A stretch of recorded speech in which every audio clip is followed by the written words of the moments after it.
Hi everyone. If you can see and hear me, okay, drop a plus in the chat. Alright, great. Today we are doing a breakdown of your trades. You guys sent in 13 screenshots. We are going to review them together right now. Alright, drop a plus if you can see my screen. Okay, everything looks good. Let's get the ball rolling. Australian dollar, a 1 to 10 risk to reward trade. Let's go. First, we have the daily chart. The idea is totally clear. For starters, whenever you are trying to understand a trade, you must first grasp the actual idea behind it. The idea here is fairly straightforward. We take a higher time frame where the asset has covered a significant distance toward a strong key level. Typically, such levels produce market reversals, but there is one specific reason why I wouldn't take this trade. Let me tell you why. The thing is, there is one negative factor here. Everything else is fine. The entry point itself is good. But if you look at the 5-minute chart, the asset has already repeated that same move multiple times. I understand why the student entered here. They waited for price consolidation behind the level. The problem is, we never know which attempt will actually trigger the big move. From the daily and monthly chart perspective, the setup looks really good. But when it comes to execution, unfortunately, there's a lot of luck involved. Why? Because the asset tried to bounce off the level 4 times, but the strong move only came on the 5th attempt. There was actually a decent move over here too, but once an asset starts crossing into the opposite zone 3 or 4 times, you never know how far it's going to go. So yeah, I simply wouldn't enter here. It's just not my type of setup. All right, Artem Olinik. Let's take a look at what you got going on here. What were we trading? We were trading trend continuation. This makes total sense. The asset is not pulling back upward. This is a stock. No, that's a CFD. You got stopped out by the spread. That's unfortunate. Then a re-entry. Yes, good trade. Excellent trade. I like it. It moved smoothly. Next time, guys, make sure to specify your stop loss size. Mark your stop loss on the chart so I can see whether you've placed it correctly. Why didn't I close earlier if a limit buyer was clearly holding the level and positions are closed intraday today? Well, it's either a stop or a take profit. That is completely correct. What is Artem saying here in his trade description? Artem is addressing the immediate question of why he didn't exit right away. Because the asset was showing a limit buyer and a reversal. Artem trades with clear stop loss and take profit levels, and that's exactly the right approach when you're just getting started. Your main goal is to really understand. Hold on a second. My goodness. It's as if you guys have never made a mistake in your lives. I see. Vitaly Kovich. Guys, here's what you need to understand. We simply need to be a bit more patient with each other. You guys start going at each other right away. You're all here together for the same reason. You're part of the same community. Okay, someone just asked a pretty silly question here. What is the best way to avoid gambling in the market? If you treat trading like gambling, have no discipline, and can't control yourself, then why trade at all? Tell me, why get into trading in the first place? Nothing good will come of it. It's just pointless. All right, here we have Artem again. Okay, what do we have here? Good trade, stop loss. I see a very solid stop loss, false breakout. An excellent trade after a strong price move, awesome trade. I really like this setup, a great asset. It covered a solid distance. There's a strong level ahead, very clean. Now watch closely and pay attention to one thing. Artem, you wrote here that the price traveled a huge distance. In reality, it wasn't that much. Personally, I don't consider such assets. I prefer to look for assets that have moved 15 to 20% or more. Here, as you can see, the asset delivers an entirely different move, so this is quite small. 82 to 85 is only $3. I aim for moves of 20% and higher. Still, it's a very good trade nonetheless, because if you look at the lack of impulse where it should be 1, the asset entered the long zone. A very tight stop loss. Excellent trade, very well done. All right, Alexander Sarkisian. To be honest, I'm not familiar with that term. PELP is written here in Russian as an abbreviation. What does it mean? I don't know. I know LP, which means false breakout, but I've never heard of PELP. The V-shaped pattern is clearly visible. You see, it always works out based on the principle of consolidation and no consolidation. The question here is, can you explain the V formation? There are 3 types of V-shaped patterns. Pure V-shaped patterns. Typically, they don't get broken out on the first attempt. U-shaped patterns with consolidation at the base. There is about a 70% probability that they will continue further. There must be a flat base, which provides a solid entry point. Third, a V-shaped pattern with consolidation closer to the base.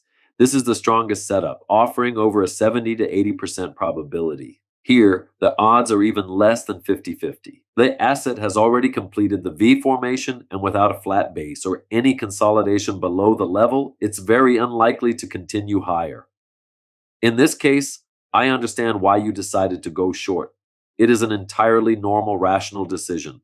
Good trade. This one's a bit tougher. The trade was basically taken out of thin air. It's a good trade, but there wasn't much behind the entry. The issue is that 90% of traders won't really understand it. You literally pulled it out of thin air. The stop loss is placed really well. I can see exactly what you're thinking here. There it is. Okay, I see what you did.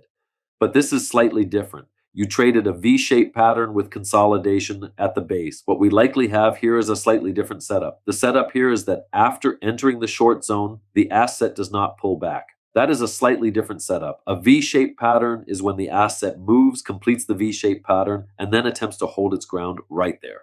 All right, okay, moving on. That's a trade from Igor Gurov. Let's see what we have. We have consolidation and we have a level. You entered here, a very wide stop loss.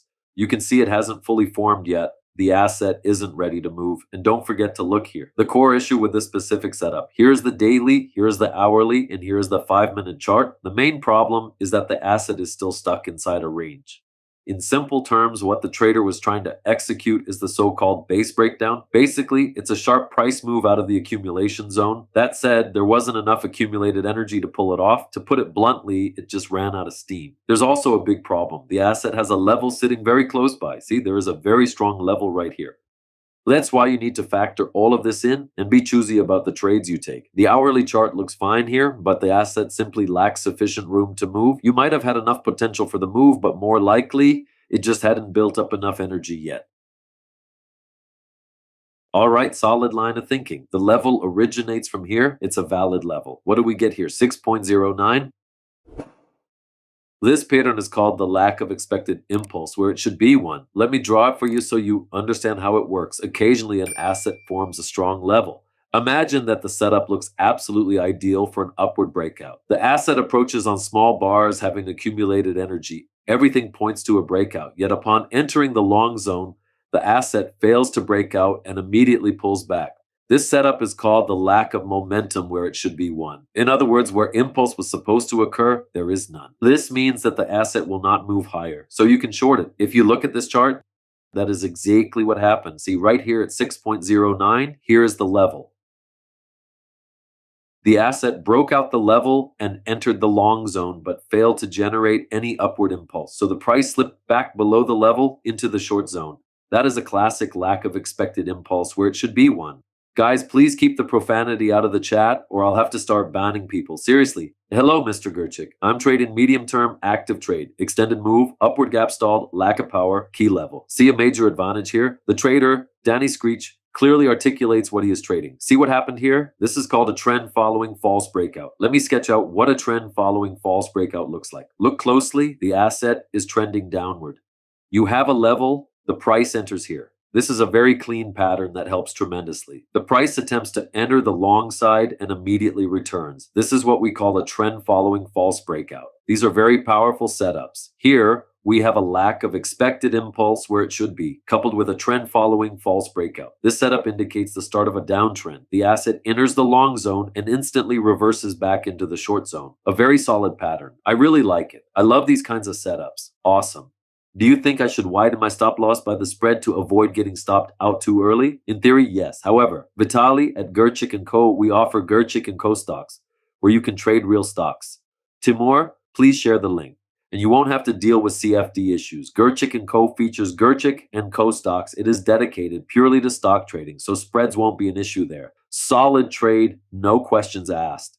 Danny Screech, everything looks good. I really like it. I would 100% take a trade like that myself. Mr. Gerchik, greetings from Almaty. It was a pleasure meeting you at the recent seminar. This is Azamat, who kept asking questions. I'm trading in compliance with Sharia law. Yes, I do remember you. For those who don't know, there are swap-free Islamic accounts. If you are Muslim, you are generally limited to trading stocks without margin leverage. You can't trade futures because futures contracts inherently involve leverage. Don't trust this broker. I called their office in Lithuania at least 10 times today. We do not have an office in Lithuania. I have no idea who you were calling. I intentionally don't delete these messages. I can show you that money was withdrawn smoothly today. A client messaged me earlier. We don't have an office in Lithuania. Here you go. A client wrote this message today, and I am showing it so there are no doubts. Look at the message from today. You can see it for yourself. We forwarded the request to the company. Enough funds arrived today. I don't know what this person is talking about. I won't even delete this comment. It's total nonsense. We do not have any office in Lithuania. Nobody answered, no callback. That's just nonsense. We have zero issues with withdrawals. Anyone here trading with Gerchik Co can drop a note. There are 170 people on this live stream. There are certainly people here who trade with Gerchik Co. We have never had any issues, so stop making things up. I don't know where you opened an account. We have no Lithuanian office whatsoever, so this is outright fabrication. It's great that you are trying to be proactive, but don't spread nonsense. Okay, I am deliberately leaving your message up so you can't claim I hid it. We experience zero problems with withdrawals. When topping up via crypto, are there any geographic restrictions on registration? We have no geographic restrictions at all. Look, I am showing you right here. See, there are no issues. People trade with us every day. This complaint is pure nonsense. You probably didn't even open an account with Gerchik Co because we don't operate out of Lithuania. I could call our support team 10 times right now and they'd pick up immediately every single time. All right, let's keep going. May the Almighty grant you health. Thank you very much. I am trading inside the channel, off the channel boundaries. Excellent. Trading off the channel boundaries is a great execution. Azamat. Everything is spot on. No issues at all. Very solid trade off the channel boundary at 8,536. Excellent. Right off the boundary line. Very well done. Great trade. Good job. Clean execution. Just top notch. You see, there's a false breakout. Quick approach to the level. Right the way, many traders, especially Eurokurs, love trading futures.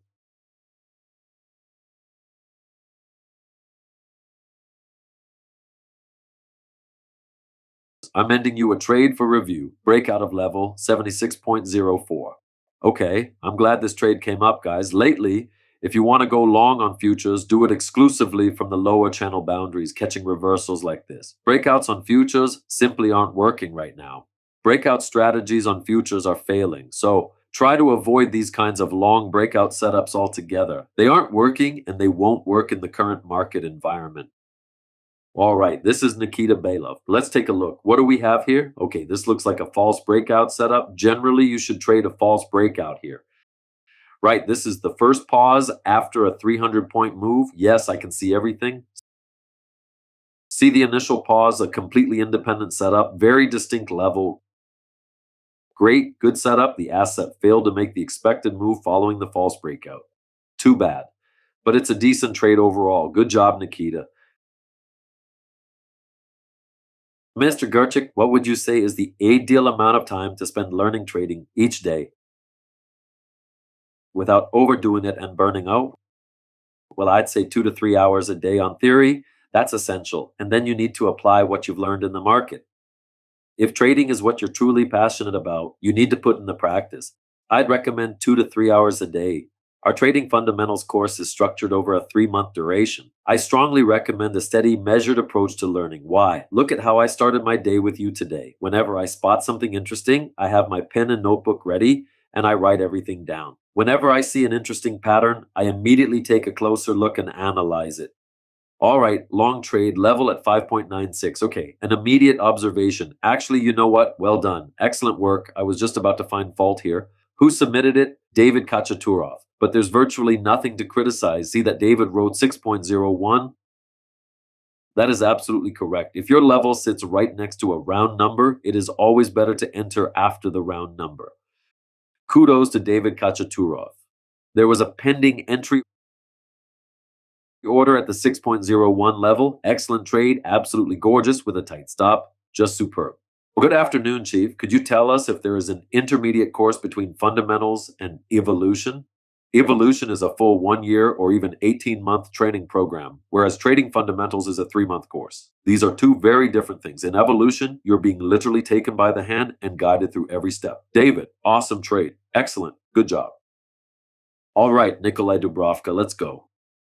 The idea behind this trade was to make a trade at the market open the next day. Okay, before I even bring up the trade, let me explain what makes this setup good. This setup is called not letting anyone enter.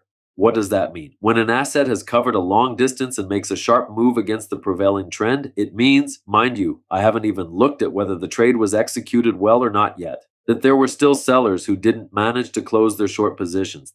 This is a fantastic, highly actionable setup. It's a shame the full target wasn't hit. Your entry was a bit too late. The entry was a little too far past the level. But the trading idea was really good. I'll answer the next question now. Here's a trade from Dina. Alrighty. Short breakout entry point. 3 months, clean zone to the left. Trade taken yesterday, level forming bar. Yes, an excellent trade. Well done. Volatility is slightly on the higher side. I personally would have adjusted the level a little bit. As for the entry, I'm not sure how your stop loss survived that one. Generally speaking, it's much safer to trade when volatility is lower.